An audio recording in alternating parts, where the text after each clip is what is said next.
நாம் கேட்டுக்கொண்டிருப்பது அழகப்பா பல்கலை சமுதாய வானொலி. இது காரைக்குடியின் முதல் வானொலி.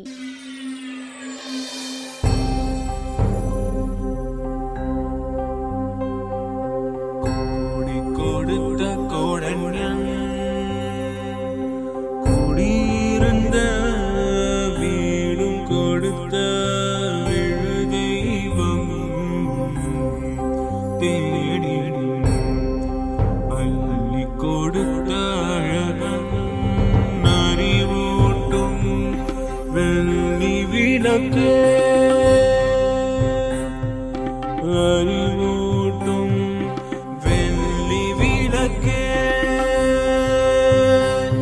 முன் பெரும் தவத்தால் தோன்றி முயன்றாமை காக்கும் வள்ளலே, அன்பிலார் அழகப்பாவின் நரம் பணி போற்றி செய்வோம், பணி போற்றி செய்வோம்.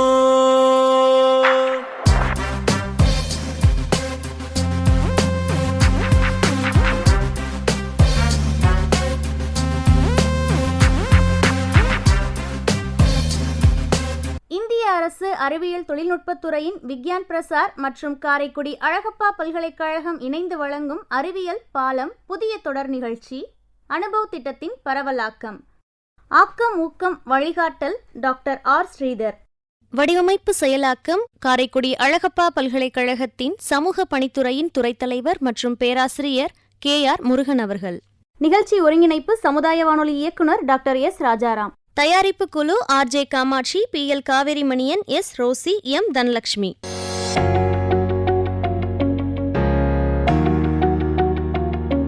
அழகப்பா பல்கலை சமுதாய வானொலியில் இந்திய அரசின் அறிவியல் தொழில்நுட்பத்துறையின் விக்யான் பிரசார் மற்றும் காரைக்குடி அழகப்பா பல்கலைக்கழகம் இணைந்து வழங்கிய அனுபவம் நிகழ்ச்சியில் அறிவியல் பாலம் தொடரில் இன்று முதல் மூத்த குடிமக்களின் சமுதாய சிக்கல்களுக்கு தீர்வு காணும் அறமன்றம், அதாவது அனுபவம் நிகழ்ச்சியில் வழக்காடு மன்றம். வழக்காடு மன்றத்தின் நடுவராக தமிழ்துறையின் உதவி பயிற்றுனர் முனைவர் சோ அருணனையா அவர்களும், வழக்காடு மன்றத்தின் பேச்சாளர்களாக தமிழ்நாடு அரசின் தூய தமிழ் பற்றாளர் விருதினை பெற்ற காவியா மற்றும் சொல்லின் செல்வர் விருதினை பெற்ற நவீன் லூர்துராஜ் அவர்களும் பங்கேற்கும் வழக்காடு மன்றம் இனிதே துவங்குகிறது. வழக்காடு மன்றத்தின் 3 வழக்குகள். இன்றைய நவ நாகரீக சூழலில் முதியோர்கள் நசுக்கப்படுகிறார்கள். 2வது வழக்காக இளம் தலைமுறையினரால் முதியோர்கள் வெறுத்து ஒதுக்கப்படுகிறார்கள். 3வது வழக்காக முதியோர்கள் தங்கள் மதிப்பு இழக்கிறார்கள் என்ற 3 வழக்குகளை முன்வைத்து இனிதே துவங்குகிறது வழக்காடு மன்றம்.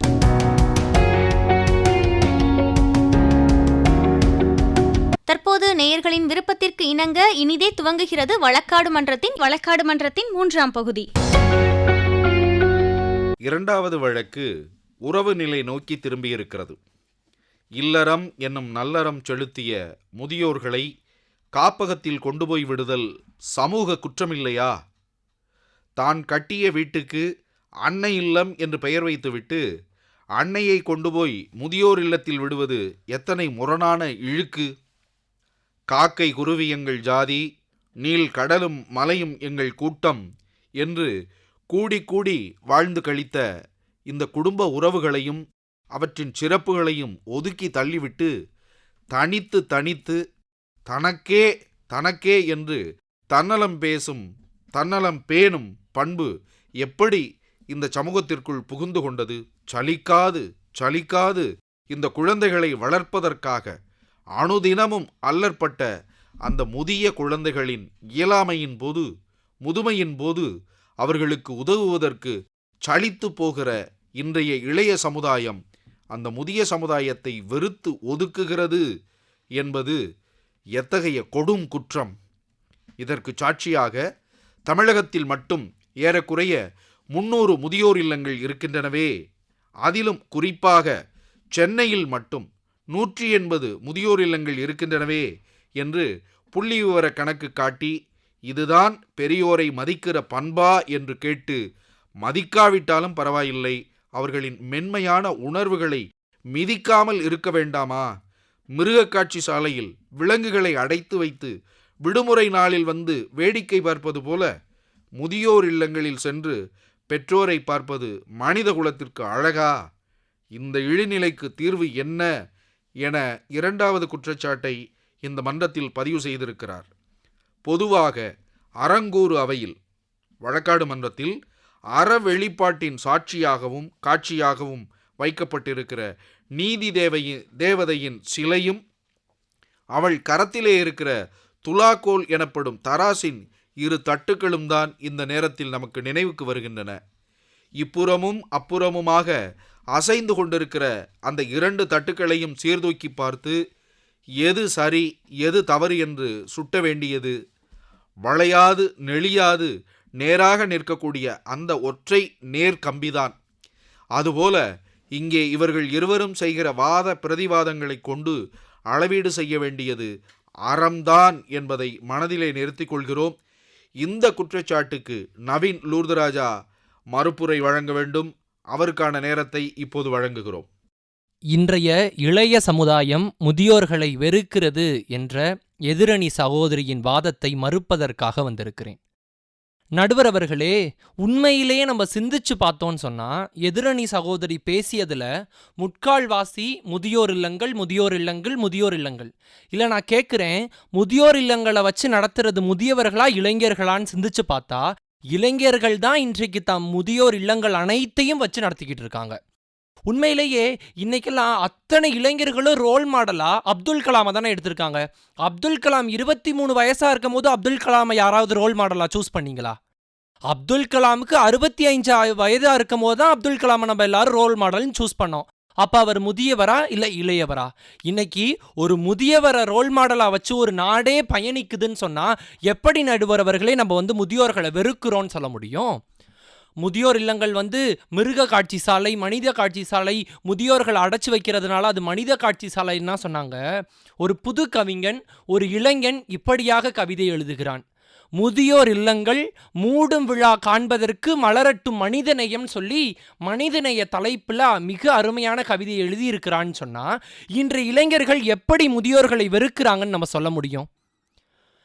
ஒரு சம்பவத்தை சொல்ல ஆசைப்படுகிறேன். என்னன்னா, கோயம்புத்தூர்ல இந்த டிசம்பர் மாதம் நவம்பர் மாதம் அந்த போக்கில் நம்ம ஏரியாகள்லேயே அவ்வளவு பனி பெய்யும். கோயம்புத்தூரில் கடும் பனி. அப்பொழுது காலையில் சாலையில் நடந்து சென்ற ஒரு சிந்தனையாளன் அப்படி இருக்கக்கூடிய சாலையோரம் இருக்கக்கூடிய அனைத்து முதியவர்களும் குளூரில் இப்படி நடுங்குறாங்களே அப்படின்றத பார்த்துட்டு பத்திரிகையில் எழுதுறாரு, இந்த மாதிரி முதியவர்கள் எல்லாம் கடும் பனியில் வாடிக்கொண்டு இருக்கிறாங்கன்னு சொல்லிட்டு. இதை படித்த ஒரு இளைஞன் தன்னுடைய நண்பர்கள் அனைவரையும் சேர்த்து கொண்டு பகலோடு பகலாக அவ்வளவு பணத்தையும் சேமித்து இரவோடு இரவாக யாரென்று கூட தெரியாமல் அத்தனை முதியவர்களுக்கும் கம்பளி போர்வையை போர்த்திவிட்டு சென்று விட்டானாம். யார் இந்த பையன்? இப்படி கம்பளி போர்வை இத்தனை முதியவர்களுக்கும் போத்திட்டு போயிருக்கானேன்னு தேடும் பொழுது அந்த சிந்தனையாளன் கையில் போய் அந்த பையன் மாட்டியிருக்கான். நான் உங்களை ஒரு பேட்டி எடுக்கணும்ப்பான்னு சொல்லிட்டு அந்த எழுத்தாளர் கேட்கிறாரு. அப்பொழுது அவன் சொல்கிறான், நம்ம கொடுக்குறவங்க முகம் யாருன்னு வாங்குறவங்களுக்கு தெரியக்கூடாது, வாங்குறவங்க யாருன்னு கொடுக்குறவங்களுக்கு தெரியக்கூடாது, இதுதாயா உதவின்னு சொல்லிட்டு நாங்கள் அனைவரும் விவேகானந்தரை பின்பற்றோம் அப்படின்னு சொல்லிட்டு விவேகானந்த சாயல்லே இளைஞர்கள் மறைந்து சென்றார்களாம். ஆக இன்றைக்கு இருக்கக்கூடிய இளைஞர்கள் எல்லாம் விவேகானந்தரோட வரிகளை மட்டும் படிக்கல, அதை வாழ்வாக்கிக்கிட்டு இருக்காங்கன்னு சொன்னா எப்படி இன்றைக்கு இளைய சமுதாய முதியோர்களை வெறுக்குதுன்னு சொல்ல முடியும்? எதற்கு வேறு இடங்கள்ல இருக்கிற சான்றுகளை எல்லாம் சொல்லணும்?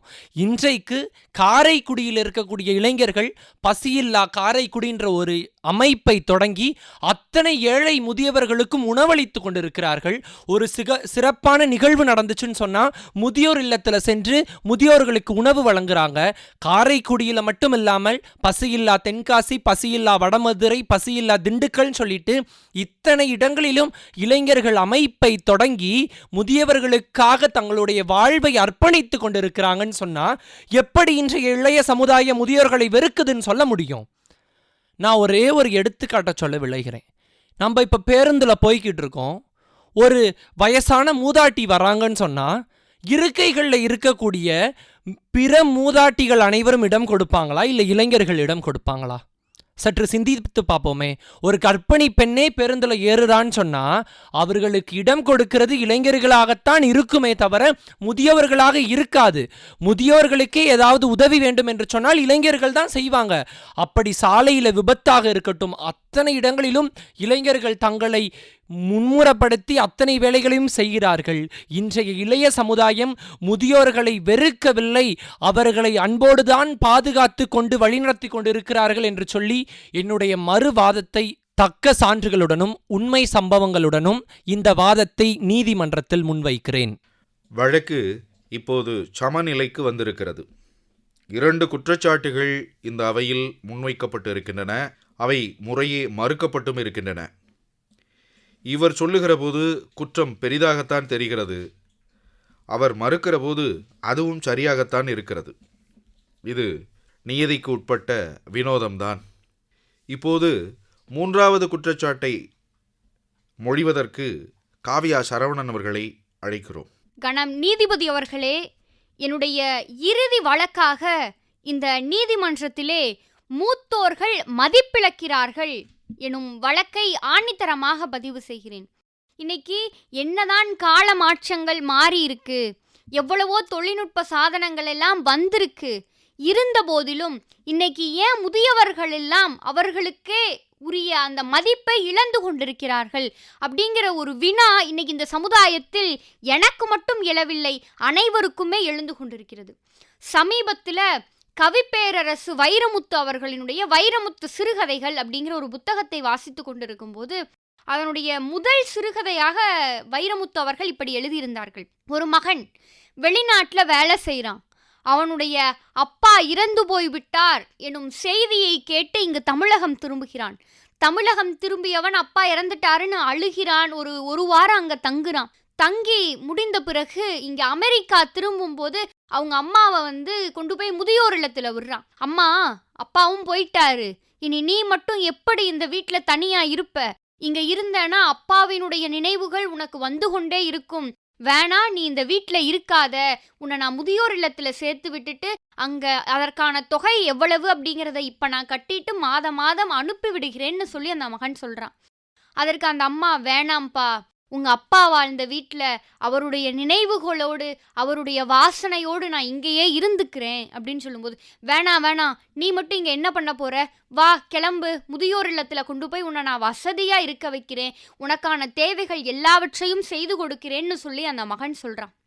இந்த அம்மாவிற்கு ஒரே வருத்தம், நமக்குன்னு இருக்க சொந்த இடம், இந்த சொந்த இடத்துல இருக்க சொந்த வீடு, நம்ம சொந்தங்களோடும் தன்னுடைய கணவரோடும் குழந்தைகளோடும் மகிழ்வில் துள்ளி குதித்த வீடு, இந்த வீட்டை விட்டுட்டு நம்ம எப்படி போகிறது என்று சொல்லிட்டு இருந்தபோது, சரி, பையன் இவ்வளோ தூரம் கேட்குறான், நம்ம நல்லா இருக்கணும்னு நினச்சி தான் கேட்குறான் அப்படின்னு சொல்லிட்டு அந்த தாய் முதியோர் இல்லம் செல்வதற்கு ஒத்துக்கொள்கிறாள்.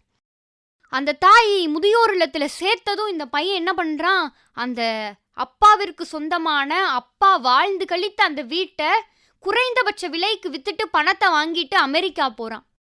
அமெரிக்கா சென்றடைந்ததும் அவளுடைய மனைவி வரா. என்ன, உங்கள் அப்பாவுக்கு எல்லாம் முடிஞ்சா, இனி போக வேண்டியது இல்லைல்ல அங்கெல்லாம் அப்படிங்கிற மாதிரியான செய்திகள் எல்லாம் வருகிறது. அவன் அந்த பையை வச்சுட்டு சாப்பிட உட்காருகிறான். சாப்பிட உட்காரும் பொழுது எதுவும் பேசக்கூடாதுன்னு சொல்லி அந்த மனைவி எதுவுமே பேசலை. சாப்பிட்டு முடித்து விட்ட பிறகு மனைவி சொல்கிறாள், இப்பொழுதுதான் தமிழகத்திலிருந்து ஒரு மெயில் வந்தது, உங்கள் அம்மா இருந்த முதியோர் இல்லத்திலிருந்து அவங்க இறந்து போய்விட்டார்கள் எனும் ஒரு செய்தி வந்தது.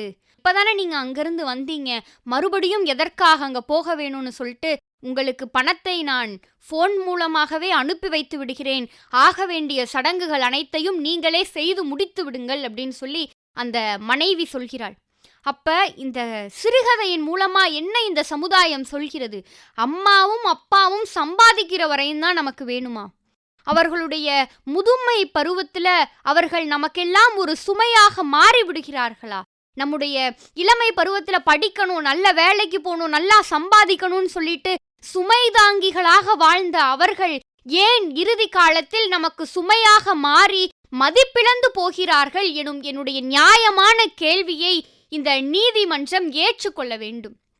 இன்னைக்கு தன்னுடைய பேர குழந்தைகள் கிட்ட தாத்தாவும் பாட்டியும் பேசின அம்மா அப்பா சொல்றாங்க, அவங்க கூடலாம் எதுக்கு பேசுற, உனக்கு ஏதாவது இன்ஃபெக்ஷன் ஆயிடும், தன்னுடைய பேரனுக்கும் பேத்திக்கும் ஏதாவது நோய் வந்து விட்டால் மருந்து மாத்திரைகள் எல்லாம் வேண்டாம், இயற்கையான முறையில் குணப்படுத்தலான்னு சொல்லி பாலோடு மஞ்சத்தூள் போட்டு குடி, இஞ்சியை தட்டி போட்டு டீ போட்டு குடி என்று சொல்கின்ற இந்த பாட்டியும் தாத்தாவும் எப்படி அந்த குழந்தைகளுக்கு நோய் தாக்குவதற்கான காரணிகளாக மாறிவிட முடியும்?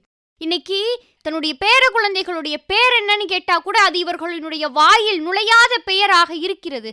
தன்னோட தாத்தா பாட்டி பேரை வையின்னு சொன்னா அதை இந்த சமுதாயம் அவமானமாக கருதுகிறது. நம்மளுடைய இளமை பருவத்தை அழகாக்க வேண்டும், நம்முடைய குழந்தை பருவத்தை அழகாக்க வேண்டும் என்று நினைத்தவர்களினுடைய முதுமை பருவத்தை அழகாக்க வேண்டியது நம்முடைய கடமை.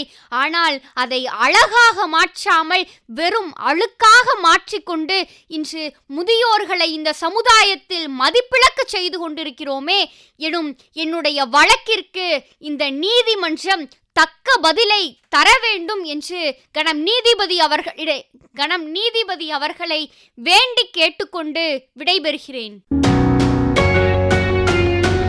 அனுபவம் நிகழ்ச்சியை நாம் தொடர்ந்து கேட்டுக்கொண்டிருக்கின்றோம். வழக்காடு மன்றத்தின் 3 பகுதி நிறைவுற்றது. நிறைவு பகுதியை நாம் அடுத்த நிகழ்ச்சியில் கேட்கலாம்.